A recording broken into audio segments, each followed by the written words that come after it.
The rain poured like the sky itself was crying, each drop splattering against the lonely streets of Brookdale with relentless fury. Streetlights flickered through the mist, painting the wet pavement with ghostly reflections. In the middle of that storm walked Emily Carter, a young woman in her early 20s, drenched from head to toe, her thin jacket clinging to her like a second skin. She had just finished a long shift at the diner, her hands sore from carrying trays and her feet aching, but her heart still carried a warmth that life hadn't managed to break. As thunder cracked across the horizon, Emily hurried along the deserted street, clutching her umbrella that did little to protect her from the raging storm. Just as she turned the corner near Maple Street, a faint, broken sound reached her ears, a low whimper, soft but desperate. She froze. The sound came again, this time louder. "Hello," she called out into the darkness, her voice trembling. No answer. Only the echo of rain and the distant growl of thunder. She took a cautious step forward and then saw it, a German shepherd, soaked, trembling, and lying on the side of the road, blood mixing with the rainwater beneath its paw. Her heart clenched.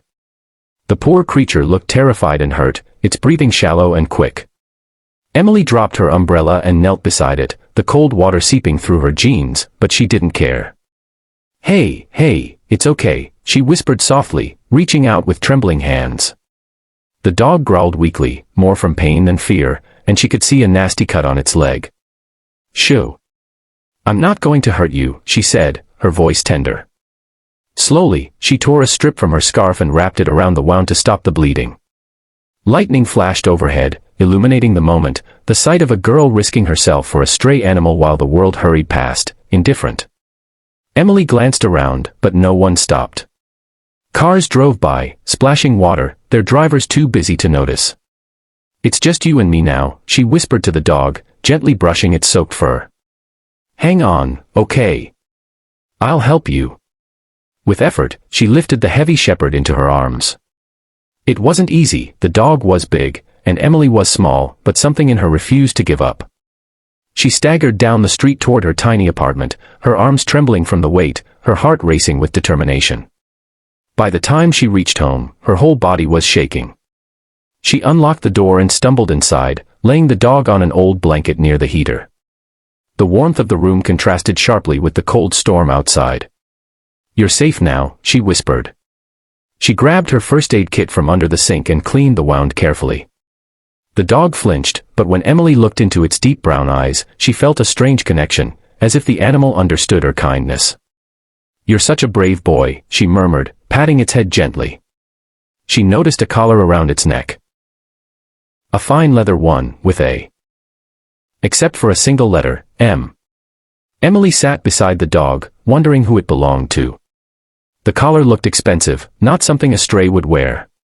"Who are you, Em?" she asked softly. "And where's your owner?" The dog blinked slowly, resting its head on its paws as if answering, "I don't know either." She sighed and leaned back against the wall, exhaustion washing over her.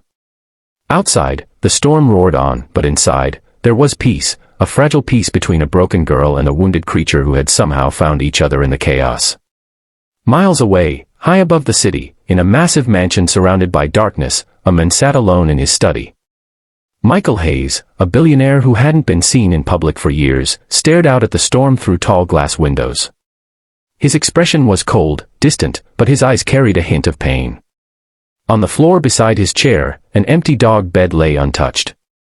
"Max," he whispered, his voice breaking slightly. "Where are you, boy?" He had searched the house, the grounds, everywhere. The storm had started when Max ran off, spooked by fireworks from a nearby event. Michael's heart pounded as he remembered how his dog had been the only living being he trusted, his last link to the world after losing everything else. Without Max, the silence of the mansion felt unbearable. He grabbed his coat and keys, ignoring the rain, and stepped out into the night.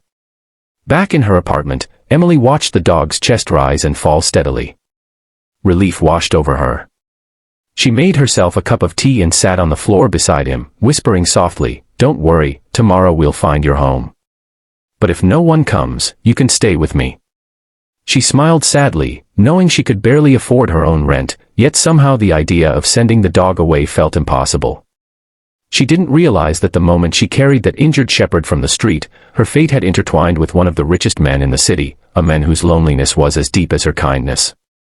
As the night deepened, thunder echoed one last time, and Emily's eyes grew heavy. She curled up beside the dog, her hand resting gently on its fur. The shepherd stirred, letting out a soft sigh, then drifted into peaceful sleep. For the first time in a long while, both human and animal felt safe. Outside, the storm slowly began to fade, replaced by a calm that hinted at something new, something that would change both their lives forever. Far away, Michael's car raced through the rain, his headlights cutting through the darkness.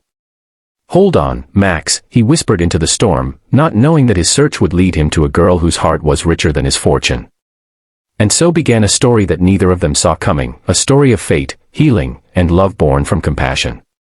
If this moment touched your heart, don't forget to subscribe for Chapter 2 of this emotional story, because sometimes, one act of kindness can change two lives forever.